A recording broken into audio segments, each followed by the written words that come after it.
서울 강남 한복판에서 40대 여성을 납치한 뒤 살해에 충격을 안겨준 피해자들이 모두 검찰에 송치된 가운데 사건의 전말이 드러났습니다. 자세한 소식 승재현 한국형사법무정책연구원 선임연구위원과 함께 짚어보겠습니다. 어서 오십시오. 네, 안녕하십니까. 네. 도대체 누가 왜 이런 잔인한 일을 벌였을까? 이에 대한 추측이 참 많았습니다. 사건의 전말이 나왔는데 시작은 지난 2020년으로 거슬러 올라갑니다. 이 재력가 배우로 지목된 유상원, 황은희 부부와 피해자가 함께 가상자산에 투자하면서 사건이 시작된 걸로 보이는데 어떻습니까?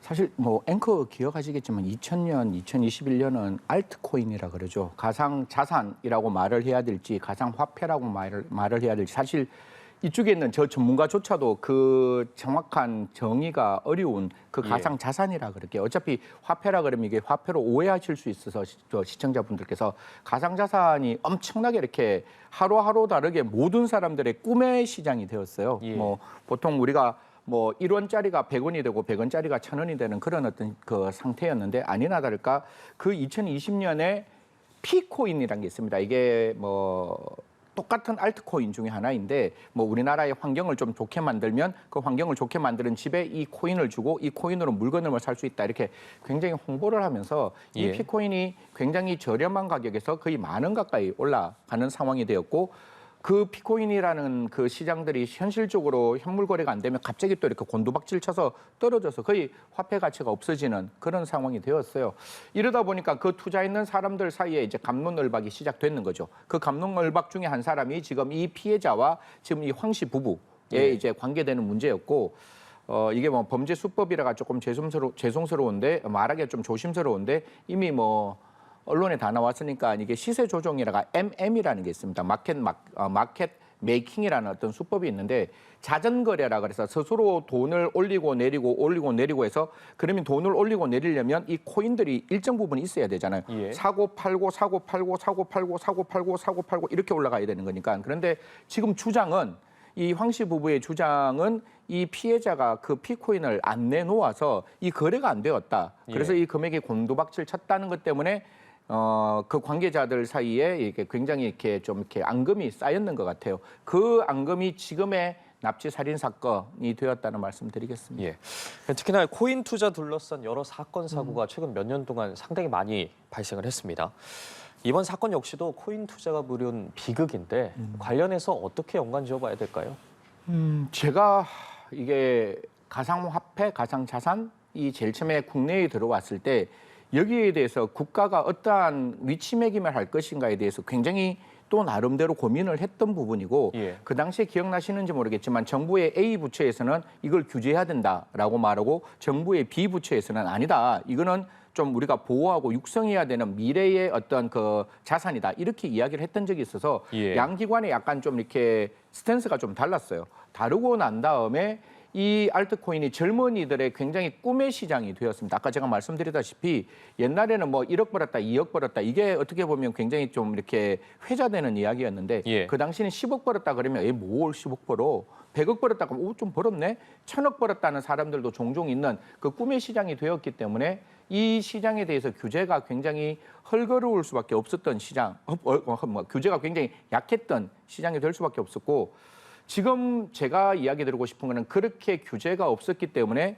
기억나시는지 모르겠지만 이 알트코인의 세상, 즉 가상자산의 세상은 정권하고 완전히 다른 거예요. 정권은 현물을 거래할 수 있는데 이건 현물을 거래 못하기 때문에 기억나시는지 모르겠지만 권도형에 대해서 우리가 정권성을 인정해서 자본시장법이라는 게 있습니다. 자본시장법은 4가지를 처벌해요. 첫 번째 처벌하는 게 시세조종행위, 내부자 거래행위, 부정거래행위, 그리고 시장교란행위. 사실 시장교란행위에 대해서 저도 굉장히 좀 강하게 말했던 게 자본시장에서 그러한 어떤 3가지 유형 말고 다른 유형이 있다면 좀 처벌해야 되지 않느냐, 좀 포괄적인 예시적 규정을 두자 그래서 시장 교란 행위를 두었어요. 그런데 이게 어디에는 적용 안 되는가 하면 알트코인, 가상자산에는 전혀 적용이 안 되는 거예요. 그러니까 가상자산을 처벌할 수 있는 방법은 딱 3가지 정도밖에 없어요. 첫 번째 뭔가 하면 그 코인을 발행할 때 사기가 있느냐, 처음부터 작정하고 코인을 사기로 했느냐, 두 번째는 코인을 발행하면서 이게 상장하기 위해서 코인 회사에 일정 부분 리베이트를 줘서 코인을 빨리 상장하게 했느냐, 업무상 배임. 그리고 이 코인을 뭐 흔히 말해서 좀 이렇게 거래를 하는 과정에서 업무상 배임, 위계에 의한 업무상 배임이 있으니까 그걸로 걸 수 있느냐, 이렇게 밖에 할 수 없는 상황이 되다 보니까 국민 여러분께서는 아니, 이렇게 심각한데 처벌 규칙이 이렇게 없다고? 예. 이렇게 처벌할 수 없는 거라고? 라는 어떤 생각들이 굉장히 많이 있을 수밖에 없어서 저는 제2의 이런 강남 살인 사건이 납치 살인 사건이 없다라고 사실 단정할 수가 없어요. 그만큼 두렵고 무서운 거예요. 왜냐하면 알트코인이 아침에는 천당이 되었다가 저녁에 지옥되는 세상을 너무 많이 봤고 그거를 피해자를 아무도 보호해 줄 수 없다면 이런 어떤 원한은 또 만들어질 수 있는 거잖아요. 그래서 하루도 빨리 우리는 모든 사건을 봤을 때 이 사건도 해결해야 되지만 이 사건을 통한 반면교사라는 게 있잖아요. 그러면 지금 우리에게 필요한 게 뭐냐? 이러한 가상자산에 대한 규제 혹은 가상자산 피해자 보호 이 부분에 대해서는 국회가 조금 더 적극적으로 움직여야 되지 않느냐. 저도 의원님들 많이 만나보면 야 우리도 잘 몰라. 우리도 문외한이야 라고 하시지만 공부하시고 줄 치시고 그 형광펜 끄시고 이래가지고 좀 이 투자에 대한 불법성이 있는 부분을 정확하게 찾으시고 피해자를 어떻게 보호할 것인지에 대한 법규가 만들어지지 않으면 제2의 제3의 이런 사건들 저는 모르겠습니다. 두려운 마음에 또 있을 수 있을 것이다라는 말씀드리겠습니다. 예. 자, 사건으로 다시 돌아와 보면요. 결국에는 코인 투자로 인해서 갈등을 빚던 중에 이경우가 먼저 살해 공모를 제안을 했고 유 씨 부부도 결국 이를 받아들인 거 아니겠습니까?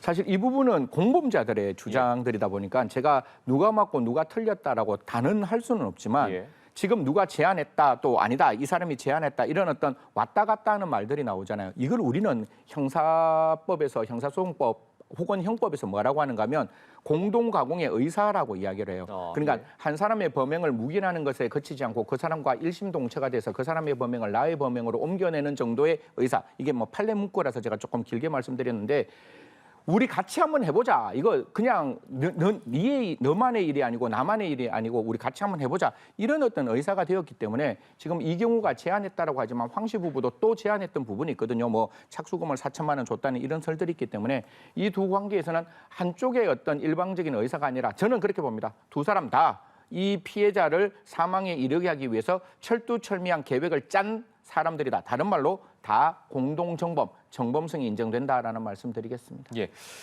경찰에서도 사실 처음에 유 씨 부부한테 강도살인 교사 혐의를 적용을 했다가 이후에 강도살인으로 바꿨습니다. 네네. 말씀하신 것처럼 그렇게 바꾼 것만 봐도 이들은 모두 공범이다. 이렇게 봐야 되지 않겠습니까? 그렇죠. 제가 이 사건 제일 처음에 왔을 때 제일 머릿속에 제가 땅 때렸는 게 왜 이게 교사로 가야 되지? 이게 교사는 이런 거예요. 이게 범죄수법이라 좀 그렇긴 한데 제가 어떤 A라는 사람한테 너무 큰 원한이 있어요. 그러니까 이 사람을 내가 죽일 수는 없어. 그러니까 이 사람을 누구 죽일 사람을 찾는 거예요. 찾아서 그 사람하고 나하고 일면식이 없어요. 그래 제가 전화해서 이 사람 어떻게 좀 해주세요. 그러면 제가 1억을 드리겠습니다. 라고 하면 이 사람이 1억의 착수금을 받고 이 사람이 전적으로 살인 계획 세워서 이 사람을 사망에 이르게 하면 그는 교사범이 되죠. 왜냐하면 내가 이 사람에게 범죄 의사가 없는 사람을 범죄 의식을 불러일으키고 이 정범이라는 사람이 직접적으로 자기의 어떤 범행 계획에 따라서 피해자를 사망에 이르게 했으니까 이런 경우는 교사범이 될 수 있어요. 너무 마음 아픈 사건 중에 이화여자대학교에서 그 참혹하게 검단산에서 살해를 당한 그 대학생이 있는데 그 대학생의 그 문제가 자기 사위를 오해했기 때문에 그런 거거든요. 오해해서 그 다른 사람들을 시켜서 검단산에서 이제 청부 살해를 했는데 그 당시도 세상은 떠들썩하게 굉장히 이제 문제가 있었지만 교사범하고 정범하고 마지막에는 형이 같아져요. 무슨 말인가 하면 교사가 되면 일반적으로 우리는 청부 살인이라 그래서 굉장히 사회적으로 크게 이슈는 되지만 결론적으로 교사범 현장에 있지 않고 그 범행을 불러일으킨 정도밖에 안 되기 때문에 형이 낮아질 수도 있어서 저는 개인적으로 이런 사건에 가담한 모든 사람들 나중에 우리가 이야기하겠지만 주사기를 건네주고 마취제를 건네준 그 부인도 저는 범죄 수행에 필수 불가결한 역할을 했기 때문에 저는 당연히 방조가 아니라 다 같이 공동정범으로 처벌해야 한다는 말씀드리겠습니다. 예. 이렇게 살해 계획을 함께 공모한 이후에 6개월 동안 범행 도구를 준비를 합니다. 그리고 또 6개월가량 미행도 했다고 하잖아요. 이 정도면 상당히 주도 면밀해 보이는데. 그렇죠. 제가 봤을 때 이 사건이 굉장히 이렇게 섬뜩하고 그냥 가슴이 철렁 이렇게 내리앉는 가장 대표적인 게 한 사람의 생명을 저렇게 집요하게 따라가서 그 사람의 생명을 빼앗을 수 있을까? 이건 정말 이게 가능한 일일까라는 생각을 했는데 이들이 굉장히 치밀하게 이렇게 범죄를 준비했는 부분은 분명히 존재하고 거기에 대해서 뭐 지금 나와 있는 저 시청자 여러분 많은 이야기들이 얼마나 우리 머릿속에 많이 기억이 나겠습니까? 그만큼 계획을 했다는 것은 결론적으로 무슨 말씀을 드릴 수 있는가 하면 우리 살인죄 250조, 형법 250조인데 250조가 사형도 가능하고 무기징역도 가능하고 3년, 5년 이상의 징역이 가능해요. 그럼 5년에서 30년까지 가능하거든요. 예. 그러면 판사는 사형을 선고할 수도 있고 무기징역을 선고할 수도 있고 3년을 선고할 수도 있고 30년을 선고할 수 있어요. 그때 가장 대표적인 두 가지, 범죄의 동기와 범죄의 계획성입니다. 근데 범죄의 계획성은 명백해요. 그리고 범죄의 동기도 물론 그 양형 기준의 사유형, 오유형 뭐 어떤 사람의 어떤 생명에 대해서 뭐 자기의 기쁨을 얻기 위해서 사람을 살해했다 그 정도는 안 보이지만 네. 분명히 살해를 할 만큼의 동기는 아니잖아요. 금전적인 예. 이유인데 사람을 사망에 이르게 했기 때문에 그것도 치밀한 계획을 세워서 사망에 이르게 했기 때문에 저는 중형 피할 수 없다는 말씀 드리겠습니다. 예. 그러니까 이 금전적인 이야기가 나와서 그런데 참 기가 막힌 게 이 피해자 코인을 빼앗으려고 살해를 계획했는데 정작 얻은 게 없잖아요. 예. 이게 정말 너무 기가 막힌 일 아니겠습니까? 그러니까 6개월 동안 따라다니면서 사실 이거 뭐 언론에 나왔으니까 이 부분도 이제 범죄 안에 있는 거고 망자에 대한 제가 혹시나 명예훼손이 될까 봐 예. 정말 조심스러운데 망자의 휴대폰을 빼앗아요. 이렇게 휴대폰이 있으면 이 휴대폰을 빡 빼앗는 거예요. 예. 빼앗고 사실은 옛날에는 우리 은행에 가야 되지만 요새는 이 휴대폰 하나에 그렇죠. 모든 게 다 해결되잖아요. 그래서 예. 휴대폰 제가 알기로는 그 휴대폰 계좌의 비밀번호도 알아냈는 것 같아요. 그런데 딱 열어보니까 그 안에 코인이 생각하는 것보다 훨씬 더 적었다는 거죠. 예. 그리고 그러다 보니까 어떻게 보면 자기의 목적이 달성되지 아니하여서 살해했다라고도 볼 수도 있는데 아까 계획성을 말씀 주셨잖아요. 이들은 처음부터 이 피해자를 돈이 뺐건 안 뺐건 사망에 이르게 하겠다는 계획성이 있었기 때문에 어떻게 보면 금전적인 문제로 사람을 살해하고 난 다음에도 그 어떤 금전을 취득하지 못했다. 사실 금전이 없었다면 풀어주는 게 저는 맞다라고 생각해요. 예. 그럼에도 불구하고 마지막에 자기들이 생각했던 결론에 마침표를 찍었다는 거기 때문에 저는 정말 무서운 범죄다. 아까 말씀드렸다시피 첫 번째 그 벨로스타 차에서 피해자 납치하는 모습 보셨잖아요. 네. 한 치의 주저함 없이 딱 태우잖아요. 예. 그리고 정말 얼마 되지 않는 그 특정 지역에 떼면서 그냥 피해자 사망에 이르게 하는 거잖아요. 나중에 또 이야기를 하겠지만 이르게 하는 것도 굉장히 범죄 수법 저는 굉장히 이렇게 잔혹한 수법을 통해서 사망에 이르게 했기 때문에 저는 이런 부분들 분명히 법원이 참작할 것이라는 말씀드리겠습니다. 예. 그런데 이 과정에서 이 피해자뿐만 아니라 피해자 남편까지 살해하려고 했다고 들었어요.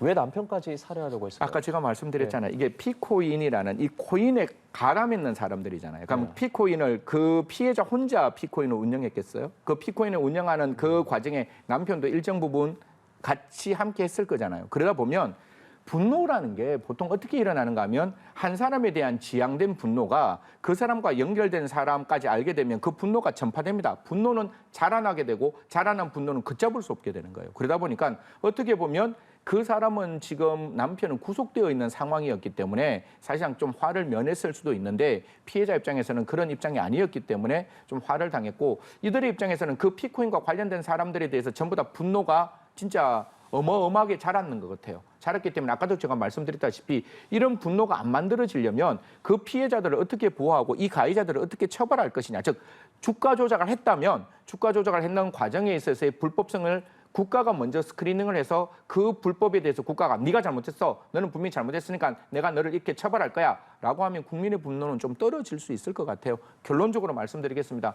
그런 분노를 키우지 않게 즉 시기와 질투가 미움으로 변해서 그 미움이 분노로 변하기 전에 국가가 선제적으로 개입해야 돼요. 개입해서 너의 잘못을 국가가 분명히 응징하겠다는 시그널을 주지 않으면 사적 보복은 분명히 일어날 수 있다라는 말씀 드리니까요. 앞으로 코인과 관련된 불법성은 반드시 국가가 들여다봐야 되고 그 예. 불법성을 반드시 시정해야 된다는 말씀 드리겠습니다. 네.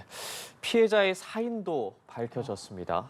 이 부검한 결과 질식사가 아닌 마취제 중독으로 밝혀졌는데 이 경찰에서 성분을 딱히 공개하진 않았습니다. 이 이유도 궁금하고 이 마취제 중독이라는 사인 어떤 의미가 있는지 짚어주시죠. 아까 제가 말씀드렸다시피 범죄 수법이 잔인하다, 잔혹하다 이런 말씀을 드렸잖아요. 예.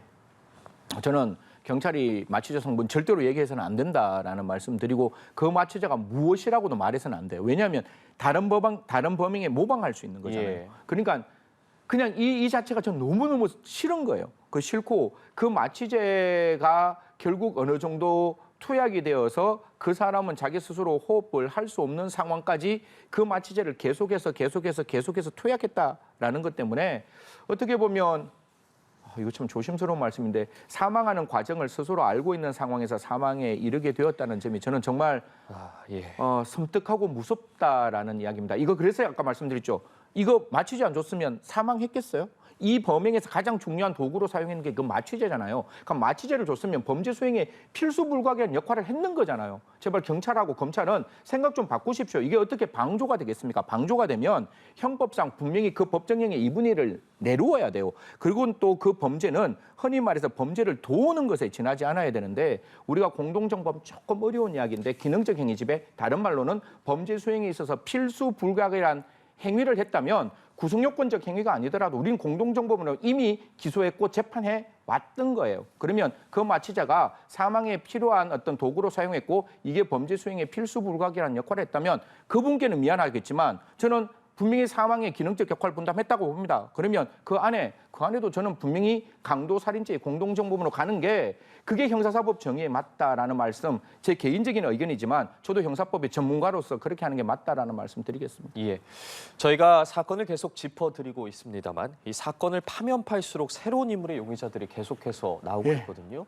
앞으로 수사가 진행되면서 또 다른 공범, 또 새로운 인물이 드러날 정황 어떻게 보십니까? 이거는 가능성 있다고 보십니까? 그렇죠. 저는 이 사건의 기록을 보지 않는 사람으로 굉장히 조심스러운 일이고 사실 법학자가 기록 보지 않고 법조인이 기록 보지 않고 이야기하는 건 굉장히 두려운 일이에요. 하지만 아까 제가 말씀드렸잖아요. 이거는 그냥 하나의 직선적인 어떤 분노가 만들어진 사건이 아니라 어떤 코인과 관련된 여러 가지 사람들이 함께 더불어 얽히고 설키는 일이에요. 그러니까 우리가 이 경우도 어떻게 보면 처음에는 피해자 편에 있다가 갑자기 그 황씨부 편으로 이렇게 바뀌는 거잖아요. 이게 돈이 중간에 들어가게 되면 사람의 얼굴이 바뀝니다. 한편으로는 천사였다가 한편으로는 악마로 바뀌는 그 순간적인 모습들이 굉장히 오랫동안 2020년이었잖아요. 오랫동안 있을 수 있기 때문에 감히 말씀드리지만 이 가담자가 더 늘어날 수 있는 가능성은 없지 않아요. 그러면 검찰의 입장에서는 이 사건 송치받고 난 다음에 혹시 있을 수 있는 공범자들이 있다면 그들을 밝히는 것도 저는 형사사법의 정의라고 생각합니다.